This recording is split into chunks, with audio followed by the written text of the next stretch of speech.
those guys are pretty good. Like Ben makes it look easy, so it's like, ugh, watching him sometimes isn't that helpful. Tyson, though, I think Tyson is it's instructive to watch him do it because It he is. gets low. He gets low, he puts his paddle there, he's so strong, like when he's at full reach. Look what I can defend. I can defend anything because the biggest mistakes I see are players trying to be too perfect from this zone. This is not the zone of perfection, okay, you guys? This is the zone of survive. The last thing someone gets good at seems to be this transition zone.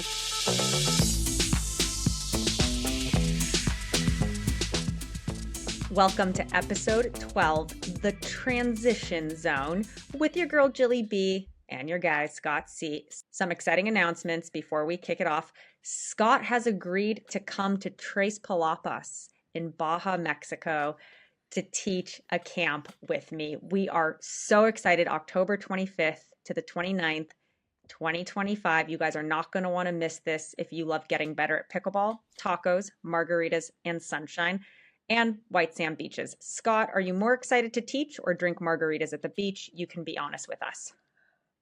Can't I do both at the same time? Smart man. And if you want to see us in Southern California, super exciting, go to jillybpickleball.com/camps. And we are publishing our pickleball breakdown clinic schedule for Q1 of 2025. Come see Scott and me in SoCal. Let's go. All right, Scott, let's kick it off. The transition zone. WTF is this zone? The transition zone. So to me, I think of it as when you serve and you have to let the return bounce, and now you hit your third shot. Once you hit that third shot, what are we trying to do? We would like to hit our third and get up to the kitchen if we can. I mean, it'd be great to hit the third and win the point outright, but that is unrealistic.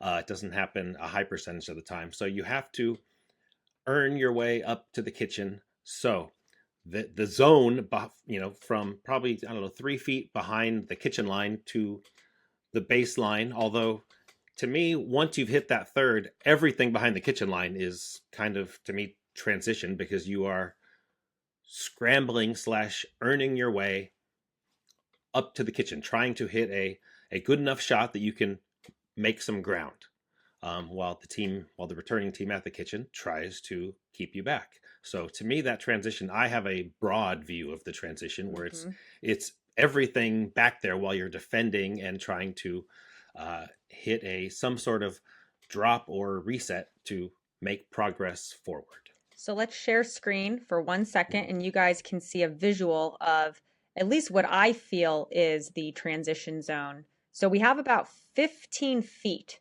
from the baseline to the kitchen line. I refer to the first 3 feet in front of the baseline as the death zone, a really excellent way to hit a lot of out balls and to immediately lose the point. Then we have, again, this is to me what I feel is the transition zone, and that's about 9 feet of court to cover. And then you get to about, this green line, which is 3 feet behind the kitchen line. And you feel like you've basically arrived once you're in that vicinity. Scott, agree or disagree? Yeah, so I understand what you're saying, and it's not like I would recommend people stand in that red zone, but I feel like there's such a variety of third shot quality, third shot drops or drives that are kind of a little too high, and now I am just on full defensive mode, and then depending on like the depth of the right, let's just say the depth of the return was like to the middle of the box, and so I'm standing, I let it bounce and I'm standing in that death zone. When I hit my third, Yeah. I may not make it out of there by the time they are crushing their fourth at me, and I just kind of have to get in to, kind of what I consider a full defensive mode and just try to survive that shot and see if I can get a next one. So I'm really, as soon as me or my partner hit the third, I'm then just kind of going on instinct and spacing and judging the quality of our shot. Based on the quality of our shot, where can I optimally put myself to handle the next one? So what is the value of not rushing this? And how much time are we spending in the transition zone? Yeah, that's a good question. I think a lot of people try to avoid the transition zone or avoid that death zone or like avoid anything. And it's like half, if in a competitive game you're serving half the time, you are going to be you're going to spend a lot of time in that transition zone because you're not going to hit a perfect third every time. A lot of the third shots you hit are going to be a little high and you're going to be receiving some pretty aggressive fourths.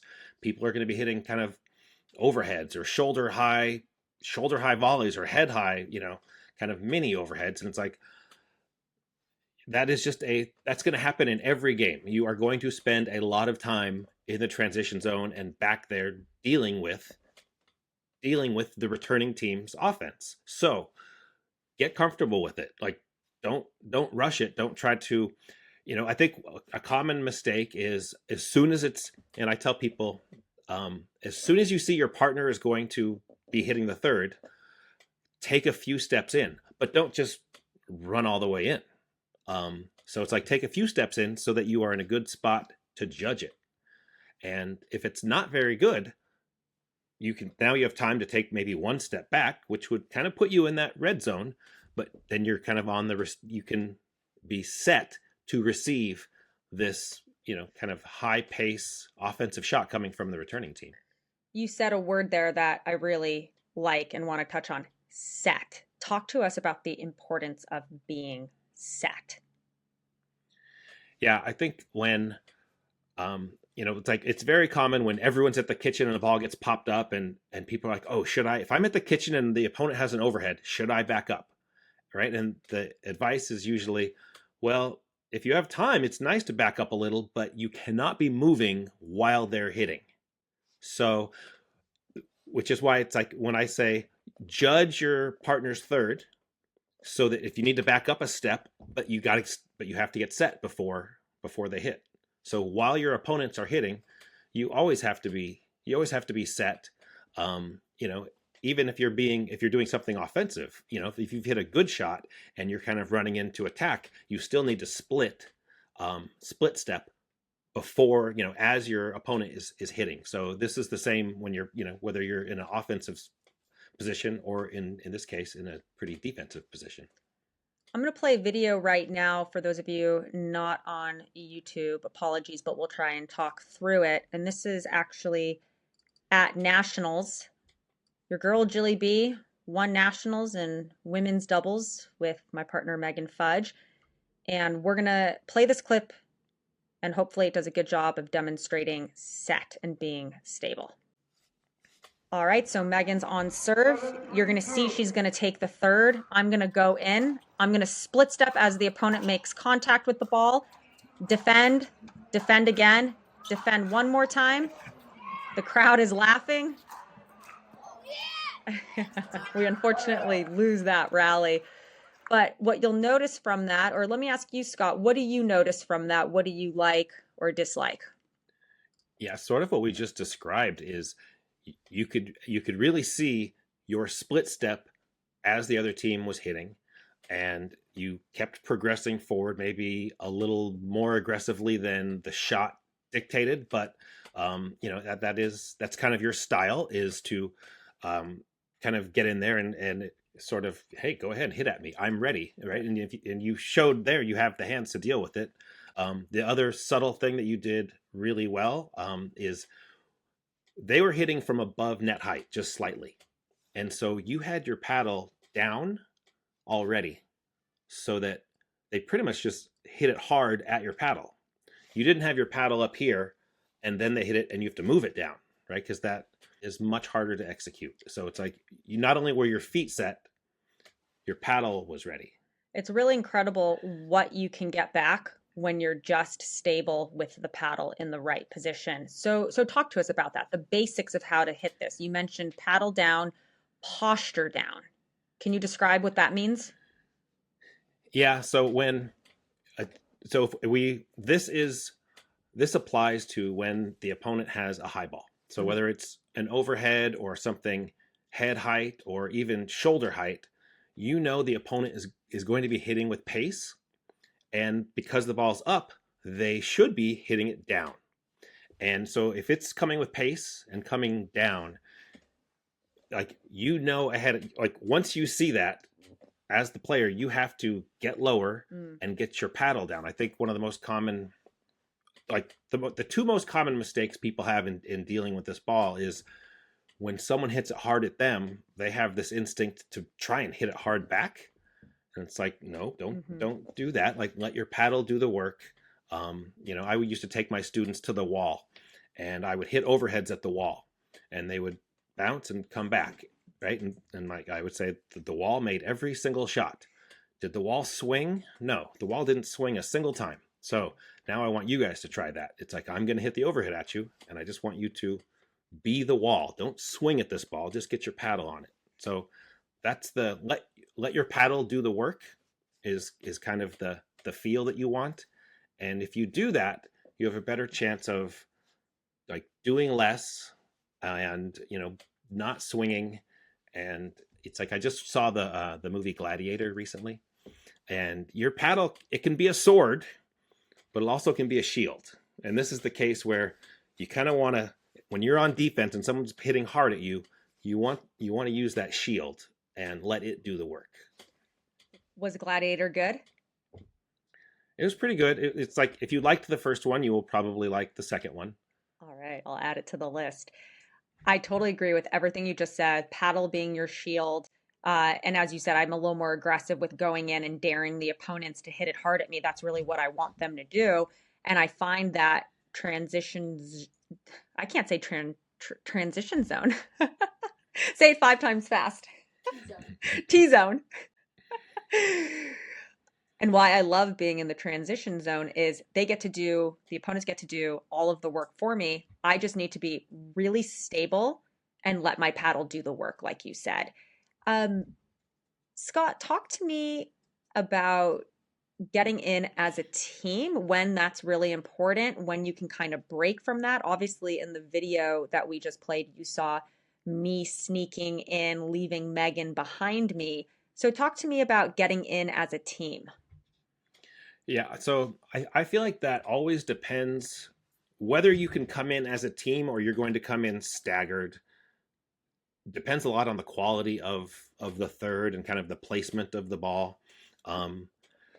So I do like recommending that, like as soon as you're not hitting the third, you should be a step or two further in, but not too much further than that. Because if you go further than that before you know a good shot has been hit, then now you're in trouble, and you're kind of you're just leaving an easy.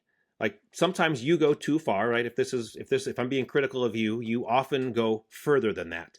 And if that third is up, now someone is going to hit the ball really hard at you, and you have they're hitting, they have a high percentage, you have a low percentage get that you're trying to get. And like, while you might find that fun, it's not the highest. To me, it's slightly, it's not optimal, right? If you hadn't over committed forward, I think you would make more balls from the kind of midway through transition rather than the front of the transition zone. Do you know what I mean? I guess we all have different definitions of fun. Yeah. What can I say? I'm not trying to have fun. I'm trying to make the most balls, and like I'm trying to get into the kitchen at the highest rate I can. 100%. So no, I appreciate that. Talk to us about the average number of attempts to arrive at the kitchen. How many shots could it or will it take? Yeah, to me, it's rare that the third shot drop gets both players in. That is if you get there in one shot, that is really, really, really good, right? If you watch Ben and Anna Lee play mixed, it usually, for them, it usually doesn't take more than two, and they are able to get in a lot with one. But most other teams, it takes probably three on average. But like, you got to be willing to hang in there for 5 or 6 or more shots, before you get in. Yep. I do not really run in quickly when I'm the one hitting the third. Um, so I'll hit it and take a couple steps, and I will stalk my way in. And I kind of like that because it shows my opponent that I am not rushed. I am perfectly comfortable here, and Yeah. I think it kind of gets in their head that it's like um, that that I don't feel that they have an advantage. I totally agree with that. You said a word. I just want to touch on stalking. So something I feel, and you saw this in the clip from Nationals that we just played, was I was walking in. And if I'm ever Mhm. having trouble with my thirds or my fifths, I tell myself to see the whole game. Slow and bored are the two words that I try and remind myself. And then all of a sudden, I'm walking through my thirds, walking as I hit the fifth. And it just seems like those words for me tend to really, really help. You know, they say language is the wardrobe of the soul. And when I'm feeling that stalking word that you used, I seem to always be getting in much more effectively. The other thing that has helped me a lot, and especially at nationals with Megan, if we were ever having uh, two side outs that were scoreless, we would look at each other and go, hey, let's just hit kind of an off speed drive, a drip, and let's take the fifth in together. And so there was no pressure to hit a big drive and have the other partner poach. It was very like, here's our plan. We're going to hit this drip. We're going to get an easy fifth, and we are going to be a wall and a line that goes in together. And that would be some advice I give anyone listening at home. If you're finding yourself going side out, side out, side out, scoreless, try that strategy with your partner. What do you think of that, Scott? Um, I I really like the idea of noticing whether or not you're scoring and changing up your pattern. So that part I love because it's like what we don't want to do is just keep doing the Yeah. same thing that's not working. Whether it's hitting, I most of the time I think when people have quick side outs, it's missed drives that cause it. Um, and so, your idea of, well, we haven't scored, let's hit, and when you say let's hit a drip or, you're basically saying let's hit a high percentage Yeah. drive. Let's Yes. not just crush this into the net or the back fence. Let's hit a high percentage drive and then kind of set up in the transition zone and just defend really well and just put up a front there Yep. and see if we can just Yep. brute force work our way in. Exactly. And yeah, and I think that's in the senior pros. I think that's a kind of a default setting Mm. for many of us. Like I find that the younger pros hit better drives and hit more drives and more effective drives on average, so they do it more. Senior pros, it's like not as much driving as effectively. They're drives, but they're maybe not as good, and that probably has a lot to do with footwork. And so what happens is when it matters at the senior pro level in men's, it's like there are a lot of drops and then working our way in, and it's like so that that pattern is very familiar to me. So, what if you've hit the third, you're entering transition zone, and now you've hit a fifth, and you're like, was that good? I I can't tell. Would you start backing up if you're unsure of the quality of your shot? Do you move forward? Do you just stay still? What advice would you give to listeners who are having trouble judging the quality of their shots in transition? Yeah, that's a great question. It is definitely a skill. It's like to me it's easier to judge when it came off my paddle versus when it comes off my partner's paddle. But it's like in either case, if I hit it and I don't know it's good, um, if you don't have that skill, then use your eyeballs and look at your opponent because their preparation of whatever swing they're about to take will tell you what you need to know. If their paddle is up and their eyes are big, you can tell they think they're about to hit this ball hard. So you want to get down into your low athletic defensive posture and kind of get ready there. If if you see them leaning forward and reaching out and maybe reaching down, then you might think, "Oh, that might be pretty good." I can I can move forward and, kind of be, I don't have to be so defensive. I can make up some ground. And then like the best thing you could see is, oh my gosh, they're going to step back and let this thing bounce. Mm-hmm. Now you can take, maybe two quick steps in a split, and you can kind of already be there. Now you want to be careful with that one, depending on where, depending on how high you hit it, if it's going to bounce up. Some people who have, like a big forehand, yeah, they're going to let it bounce, but they still intend to crush it. So just because they're letting it bounce doesn't mean you get a free pass, but a lot of times it does. Right. So I like to think about it like when I see my third or fifth bounce, that's blood in the water, and I am a shark and I am going hunting. The last thing you want to do is reward yourself for a fantastic fifth shot by staying in place or even backing up. So, Scott, I love that you said, hey, if you're having trouble judging, forget focusing on yourself.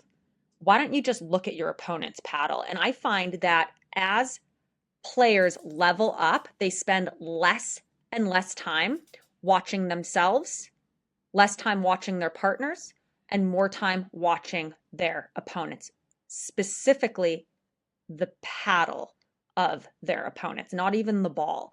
So, Scott, I think this could be a good time to play those 3 or 4 videos and take a look at the opponent's paddle to demonstrate what you were just talking about. What do you think?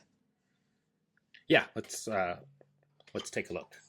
So if I look at this first one, so Megan, so you're hitting this third. Okay, and now we kind of freeze. That's green, right? The ball is well below the net, and you Don't poach. like, yeah. Well, you don't really come in. Like you were, by the time she missed that ball, you were still standing on the line. In the second one, Oh, it's so um, bad. Why do I stay back? when you hit your thirds, you tend to watch them rather than. So bad. I think a lot of times you're kind of falling away. Your weight isn't moving forward through them. And if it was, it would be more natural for you to follow it. I think your weight is kind of a little too stationary if we're getting kind of technical about you. But on that first one, you hit a great drop. Your opponent let a green, just, missed a green ball straight in the net, and you weren't even putting the pressure on. Yep, yep. So in this second one, so Megan serves. Here you're hitting the third. Now you are coming in. That ball is yellow, and both of you are you're both on the way forward. As she hit it, I don't think you guys were quite split. You're almost split. I would, if I'm being real nitpicky, it's like you were probably slightly late with the split, but it was coming. And let's go at this third point. So Megan hits this drop. You have come all the way in, trusted it, and covered. Now you have this high ball, right? We have it shaded red here because that red is referring to the person in transition, what they need to be ready for, right? That little overhead was coming, and you've got to be in full defensive mode. Yep. In that case, when the pop up happens and you're already too close, which you were, it's Yep.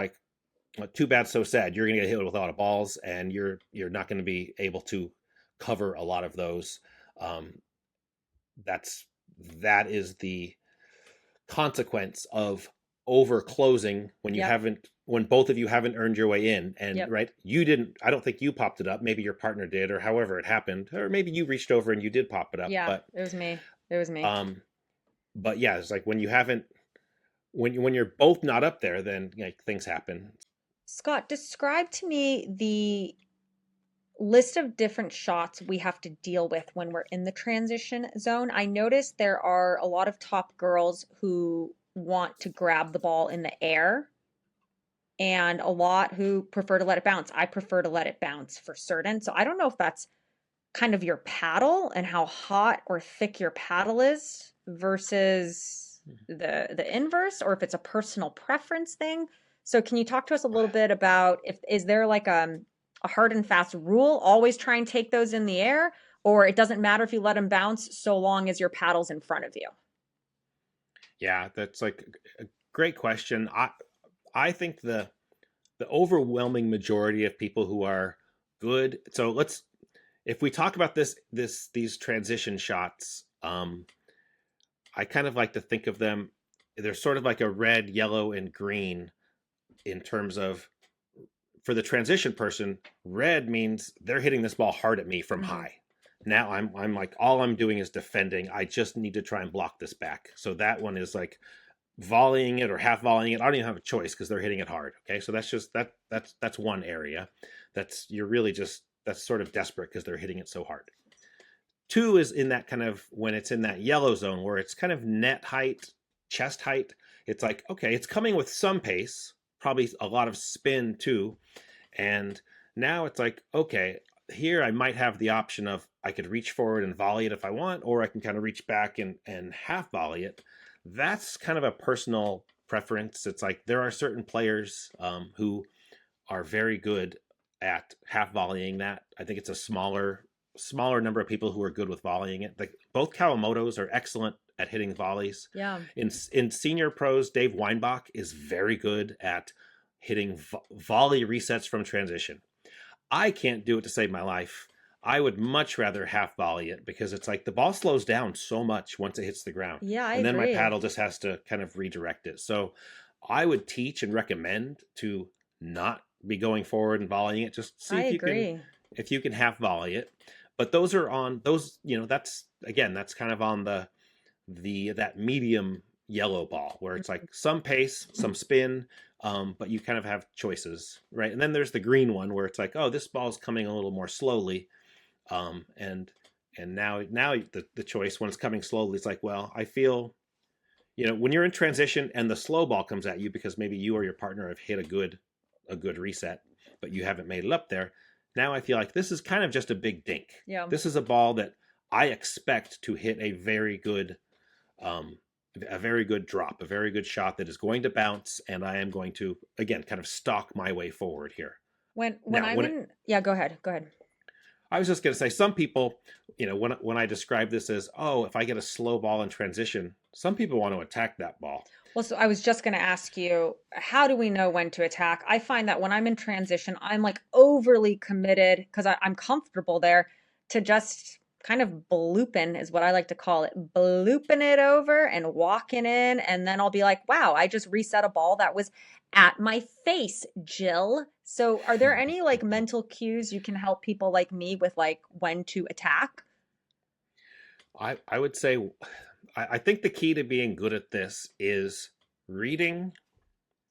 I think this kind of goes back to reading the opponent's paddle Hmm. and what you're about to get. Like from the transition area, if we think about something that's green, meaning I've hit a ball that's going to bounce or they're reaching down. If they have to reach down, they have to hit up. Hmm. If they have to hit up, then I have the potential of getting a floater that I could then attack. Hmm. So if I read that before they hit it, I can split, Yeah. have my paddle, and be mentally ready to, if it's there, kind of pounce on it. Yeah. If I don't notice that and I'm just kind of stalking my way in, maybe a little lazy, and it floats, chances are I will be like a split second late. I feel like And that's then, that's actually more my issue than uh, judging the ball. It's the late split step. yeah, it's like if you're a split second late, but it was attackable had you been ready, and then you just go and attack it anyway. And that turns out, and I'm not talking about you specifically, Yeah. this is kind of everyone, but it's like that usually turns out to be a bad attack. Oh If you yeah. make it at Ball's all, if behind you you. make it at all, it's like they're going to be on top of it. So people, but because it was attackable, it's like Hmm. you feel like you left something on the table. Um, so it that whether you should attack in transition, to me, it's like, did I read how good, did I read that my shot was good enough that their shot's going to float? Yeah. And then I was ready to attack if they floated. Attacking off the bounce in transition, that's pretty low percentage. I Um, I know it's low percentage.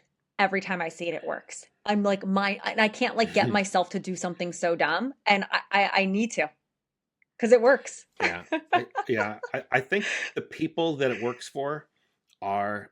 I think it's like if you believe in something enough, you'll hit a good shot, Yeah. and like it will be as good as your shot is low. It's pretty much Hmm. like a drive. If you right, whether it's good or not is the same rule for whether a drive is good or not. Like if it's low, it's good. It'll work. My partner Megan Fudge did this in the finals 3 different times against Mari Humberg, who has a really strong backhand, but she's playing the left. So what is she doing? She's going to sneak a little bit towards the middle, and Megan would get this high bounce fifth, and she would hit this beautiful, because she's such a great singles player, right? This beautiful low off speed down the line, like gonna paint the line drive to Mari's backhand. I don't even want to call it a drive because it was so off speed.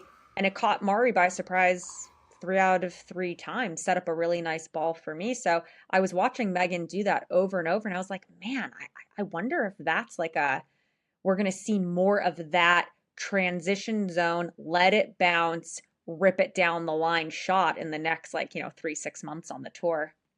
Yeah, no, it's like that's a the game is definitely evolving, and right, old school is attacking out of transition isn't yeah right Yeah. probably isn't a good idea, but if you have time and if you have the skill, if you have the shot, as long as if you execute it and keep it low, it'll work just fine. I mean, if you watch Annalie Waters play, she can effectively attack from almost anywhere, Yeah. and because her shots are so good, she also follows it very like she'll be she won't even hide it. She's like, yes, I'm attacking from transition, and not only that, it's going to be so low and good. I know where your next one's going, and I'm Yeah. loaded for that. And guess what? And this is coming too. So you can't really do anything about it. So yes, you can attack from transition if you hit a good enough shot, which is Hmm. kind of low, carved, accurate, and you're ready for the next one. So, but those are that's a lot of criteria you need to do it well.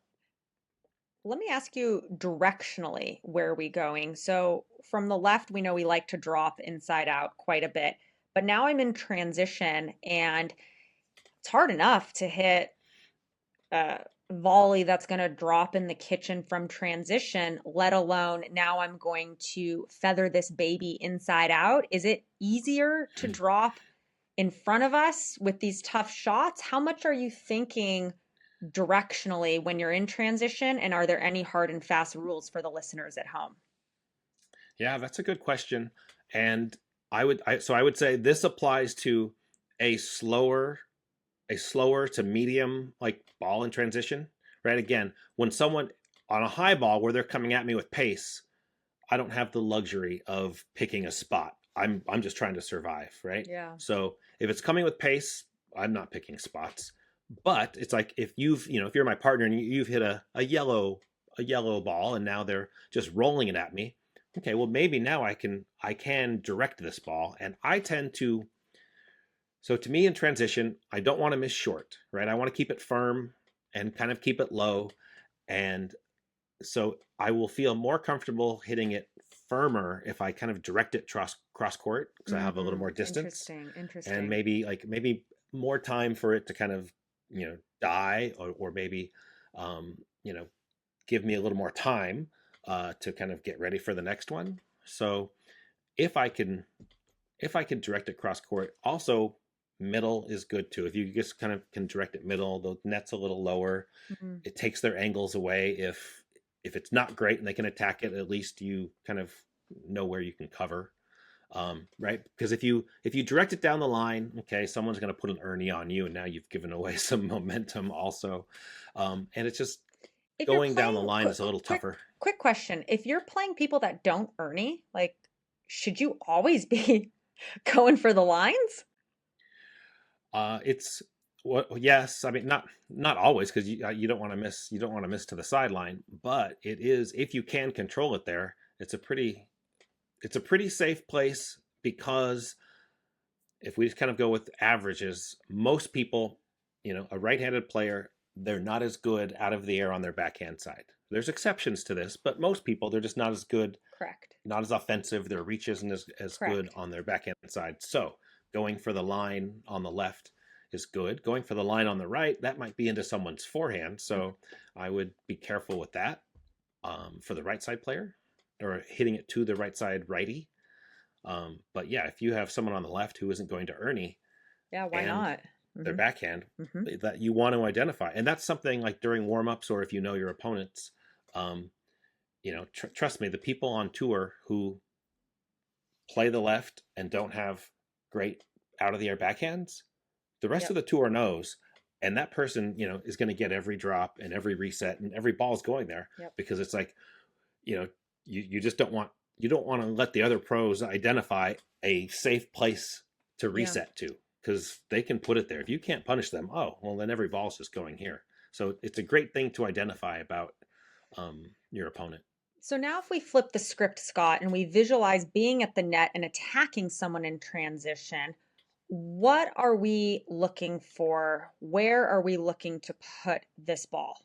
Yeah, to me that is also, it's like it's dependent on how high the ball is, right? We've already talked a little bit about your case where you might overcommit forward before you've judged how good your partner's drop is, and it's like, hey, fire away at the person who overcommitted because So that should be an sitting easy. duck. So we call Yes, this like, we call this the sitting duck. So if you've got one partner back, I'm sorry, if you have one opponent back and one opponent up, that's called sitting duck. Go for the sitting duck. So you like that. yeah, to me that just ends the point on the spot. Okay. It also kind of, it sort of, you know establishes that, hey, I can overpower you guys if you can't just take this kitchen from me, or you're gonna, Yeah. there's a punishment Yep. for over committing in. It's like there's a message you're trying to send. I like that. I like that. If they're let's say, that other situation where you said if you and Megan have a few bad side outs, you're like, hey, let's just play Yeah. a makeable drive and come in together, right? If they come in together, just try to bisect them, hit it right between them. To Mm. me is a very smart play because and there's it's sort of a spot where it's like I want to get it as close to the person with, like, if it's a righty on the right, I want to get it as close to their backhand where they want to reach in, because Mm. typically the left side player with the forehand is kind of want to take that. So if you can find that little divorce area, that's a great spot. Um, I like you know, that. I Other like than that. that, it's like I do like kind of finding a curled ball, like kind of a spin ball towards one of the sidelines, so like a foot from the sideline with some spin, because that opens up the court. So to me, that is so underutilized. What I'm always looking for when my opponents are coming in transition, I will first ask myself, do I have a plan with my partner? So you'll remember from previous podcasts, Elise and I have, 6 questions that we always align on those answers before walking on the court. And one of those questions is, who are we hitting to in transition? Usually there will be one weaker player in transition than the other, and you want to find them and you want to target them. So that's number one, is do we have a plan? Number two, who's still moving? Remember earlier we talked about the importance of that split step. So if I see one of the opponents still moving, maybe they're trying to poach, I will go right for them and try and catch them while they're moving. And then three would be try and get them to take a step, right? We have this tendency to put the ball wherever the opponent's paddles are. So I swear, like it's the funniest human pickleball tendency. Versus, what if we visualize a spot 1 to 2 feet to the side of them, and then all of a sudden they have to take a step? That is a much harder ball to deal with. So I really like that you brought that one up, kind of aiming a little bit more towards the sidelines, making them take a step.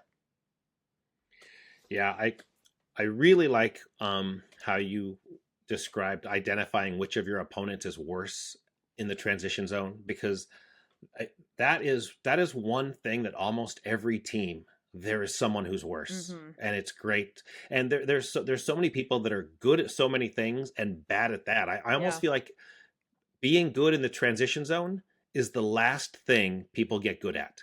Oh, I And agree. so I have played so many really good players, but that's their weakness. Yeah. And I will tell my partner, it's like, find them, like, we're going to return to them simply because they're so bad in transition zone. And and it's like that is so I love that point. And then the second thing is there's usually in a team a player who is more or less mobile or more or less athletic. Sure. And therefore, if you just take this person and make them take one step, the quality of their shot gets so bad. If Yep. you hit it right to them, they're great. Or if like if even if it's just one little shuffle step, but if they have to cross over or move a little, not very good. So even your slow roll to the sideline makes them move enough to get a ball you can hunt. And then again, like I said before, it also opens up the court. Once you push someone to a sideline in transition, how big is the rest of the court for their partner to cover? Huge. So that's why when you say where should I go with this, if I'm playing against people in transition, where do I go? It's like, well, my first safest spot is go middle, and like if you're going to hit it hard, go hard middle between them, and then the better their shot, and the more you kind of have to. I can't really rip this, but I still want to do something with it. Roll safely to a sideline, and now use some angles and open up the court. Who are some pro players? Give me your top three men and women in the transition zone. Um. Okay.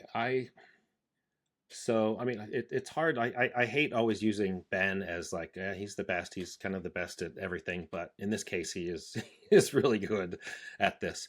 But not like I think Tyson McGuffin is also Hmm. really really good in transition.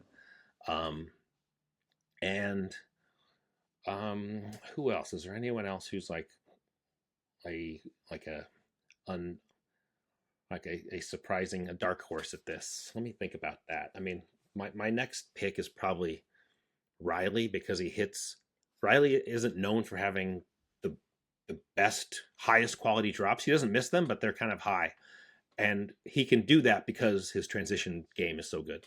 Well said. So I think those guys are pretty good. Like Ben makes it look easy, so it's like watching him sometimes isn't that helpful. Tyson, though, I think Tyson it's instructive to watch him do it because It he is. gets low. He gets low. He puts his paddle there. He's so strong. Like when he's at full reach, kind of the things I said where it's like, oh, if you make someone take a step, they're not very good. Well, he's good when he has to take a step because he has to be because he's not the largest guy on tour. Um, and then on the women's side, it's like, I mean, have you watched Tyra and Elise play? I mean, they win more points from the transition zone than anybody. It's like it's amazing. Their style is unique, It is. and I and wish and I they wish I can. would have watched more. I wish I would have watched more film of them together. And I swear it would have helped Elise and I play even better than we did together, because it is such a unique style and it's so not something I'm used to doing. In fact, it's probably like the opposite of what I'm used to doing. But it Yeah, works, and it's a good, proof positive point that when you are really in line with your partner, no matter where you are, you do become a defensive wall. yeah. Um, and so it's like those two. It's like it's just fun to watch. It's a unique style. They just make everything. Whether you're like when I talk about the balls that are up, where people are hitting overheads or head high forehands and just crushing shoulder high forehands, they get everything back. So and just watch them. They aren't the type they're not taking full swings at them. Hmm. They get in front of it. They let the paddle do the work, and they just sort of block it back and live to see another one. Yeah. Right, and then the other one, the other like obvious answer. I hate to do this, but Anna Lee just doesn't miss these.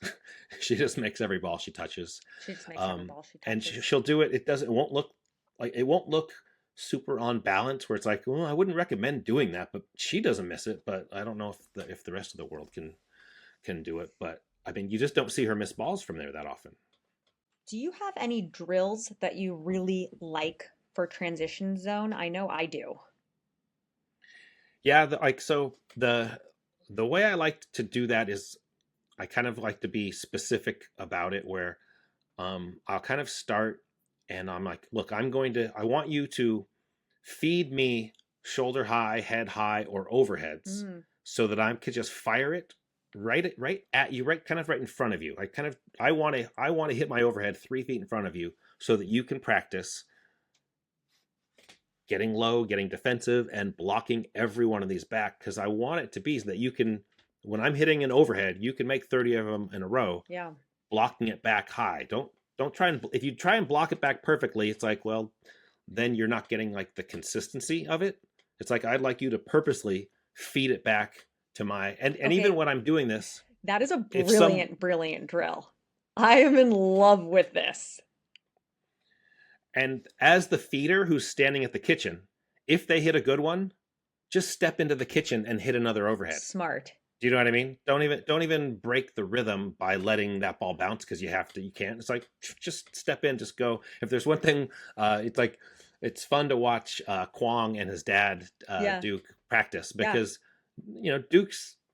Duke just stands in the kitchen, feeds and volley dinks back to Kwong to kind of keep the pressure on and keep the rally going. It's like he doesn't need to mess around. So but the point is getting good reps at this person is hitting a high pace ball right in front of me and I'm just blocking all of them back and not swinging at it, getting the feel of letting the paddle do the work, making sure I'm ready before it comes, like my, Yeah. my paddle's already down. I think I already said, but I'll say it again. One of the most common mistakes people make in transition when a high pace ball is going to come, they instinctivly get ready with their paddle up here. And if your paddle is up above your waist, like where it should be when you're at the kitchen, you're probably already losing this point because pace is coming, and now you have to get your paddle down Yeah. to deal with it, and you have to get ready instead of already being ready. So the getting the rhythm of that, and then just doing the same thing with medium, medium, medium, medium, and then just do the same thing with slow. And so getting the kind of the three different paces of transition shots and just doing those until you get the feel.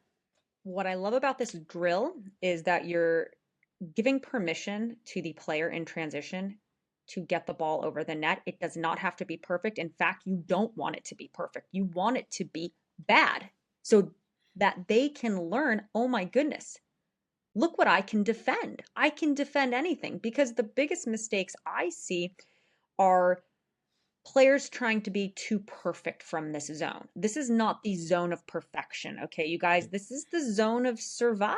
It's the zone of Yeah. Elise and Tyra and Annalie get one more ball over the net. They did this study at Harvard, and it was 99.9% of balls that don't go over the net, you guys. Actually does not result in you winning the rally, believe it or not. The second biggest mistake I see is moving backwards in transition. As soon as you're making contact with the ball, you're already kind of like scared and moving back, or even like predetermining that you're not going to hit a good shot, so you're moving back. So the drill that I recommend for transition is one player at the net feeding the ball, and you start at the baseline, and you're going to hit, third shot drop. No matter how bad or good it is, you're going to take one step forward. You're going to hit your fifth, no matter how bad or good it is. You're going to take one step forward, and you're going to split step each time. So one step forward, split step, one step forward, split step. And as soon as you arrive at the kitchen, you're going to go backwards and restart the drill. I have found Yeah. that has helped me a lot, and it brings that feeling of walking or stalking. For me personally, when I'm having trouble in transition, which again is a zone that I really love, I go back to feeling this walking drill, this one shot, then stop. And then I try and meet the ball more in front of me. I find that I'm really terrible in transition if I'm getting lazy and I'm breaking my elbow and I'm letting the ball get too far to the side of me or too close to my stomach. Those are my keys. Yeah, I like that. What you just described, I call the accordion drill, where Yes. it's you hit, step, move your way up, and then move your way back. I haven't heard it called Um, that. Thank you. I'm glad that there's a name. yeah, but it's an accordion, so it's like one side does it, then the other side does it, and then they come back up, and then so it kind of goes. Both people do the same thing, and it's a great warm up drill. And if you come to our clinic, we'll probably be warming up with that drill, so you'll get to do it. I love it. Scott, have we missed anything on your pretty exhaustive list? I love the list this week.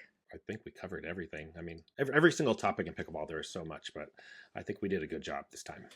If you ever have the chance to play with far better players, you'll notice, oh my goodness, every ball just came back. That's what you'll feel. I promise you, you won't go home and say, oh my goodness, did you see the Burt? Did you see the tweener? Did you see how hard they served? How hard they drove the ball? No, you will walk away from that experience and go, man, didn't it just feel like we couldn't get through them? Like every single ball came back. So, Scott, when you say that the last thing someone gets good at seems to be this transition zone, I totally agree with you, and I think it is one of the most important and underrated skills. And I hope that this podcast has helped everyone walk away with some new skills, new drills, and new appreciation for the transition zone. I totally agree. I think that was very well said. Thank you. Scott, what is next week's topic? Next week, I don't know, maybe we stick with this gladiator She shield theme and just go with like some defensive ideas. I love that. Defense wins championships. All things defense next week. Yes, please. Awesome. Well, don't forget you can go to jillybeepickleball.com/camps, learn all about pickleball breakdown camps. Scott and I are so excited to also be hopefully seeing you in Mexico, October 25th through the 29th. All right, we'll see you next week. We are out.